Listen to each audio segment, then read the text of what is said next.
Well, howdy there, folks. My name is Ethan George, and welcome back to our YouTube channel. And today, I'm going to be teaching all y'all about some type of food they ate along the Oregon Trail, alright? And I'm going to kind of separate this into categories, which is something I don't really normally do. But this one's going to be like in categories of easy food, drinks, and meats, alright? So to start off with the easy foods, they ate some beans. Okay, beans were actually very popular. They were just kind of a quick thing that you can make tons of different things with. You can just do them as refried beans. You could cook them up with rice, which is another thing that they had a lot of, and it was also cheap, so it was kind of nice to have. They ate dried meat, salted bacon, which was actually a treat. Okay, salted bacon was one of like the best things that they could have because it really took some time for the meat to dry, and then they had to salt it, and that whole deal. And it was actually a really good thing for them.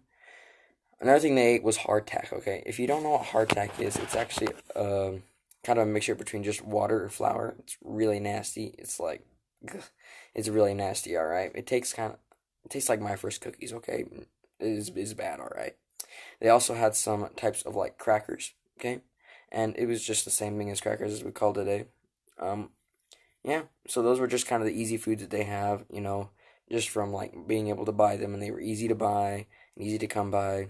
You know. Some of the drinks that they actually had were coffee. Coffee was actually very popular, and it was also required by some wagon masters because um, back then they had this disease called cholera that you could get from drinking bad water along the trail.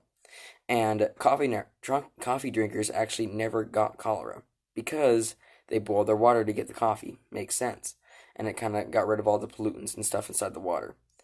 But so people would actually require, the wagon masters would require people to drink coffee because they thought it was some sort of medicine, but it was just the fact they were boiling their water. Same thing with tea. Tea was actually kind of like a fine drink, and it was actually a really nice drink to have along the trail. But tea was actually very cheap compared to coffee. Coffee was actually very, very expensive, all right? You could it was just really expensive because a lot of people started to notice that it was being required by wagon masters to drink because they thought it was good for them.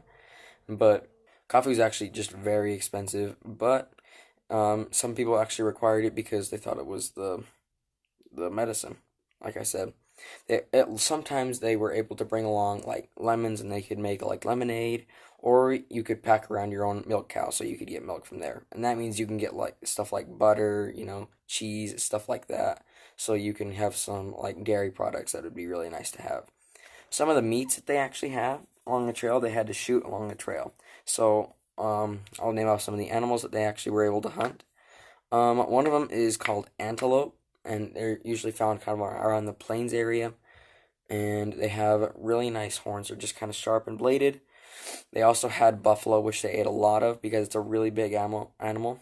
And the hide was actually really nice to have for fur coats up in kind of like the wintry spot. It'd start, and by the end, then they would have like this really cold temperature up in the mountains, and buffalo hide was actually really nice to make coats out of, and it was really warm. They also hunt. They also used to hunt deer, elk. So they could hunt all types of deer because they moved from the Midwest all the way to the Northeast, up in Oregon. So they could hunt white-tailed deer like the first part of their journey, and then as they went along, then they'd start to get into the mule deer because the higher altitudes. They also would hunt elk. Elk are actually a really big animal. They're not as big as buffalo, but they are pretty big and a substantial amount of meat on them.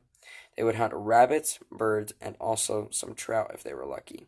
How they would catch their trout is they would just take like a regular stick, and they'd just tie a long piece of string on there, tie a hook, find some worms, and that's how they would do it.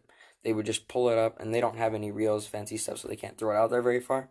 But they did get pretty smart, and they could just drop it in the water, and then they can catch their fish that way. The birds were actually really hard to hunt because they just kind of jump around everywhere. So they're kind of hard to hit with a gun. But if you're lucky, then I don't know if it even worth it, honestly, because the birds are just kind of tiny, and it was just a little bullet, and the bullet was actually really hard to reload and all that stuff. I'll do about that in another video.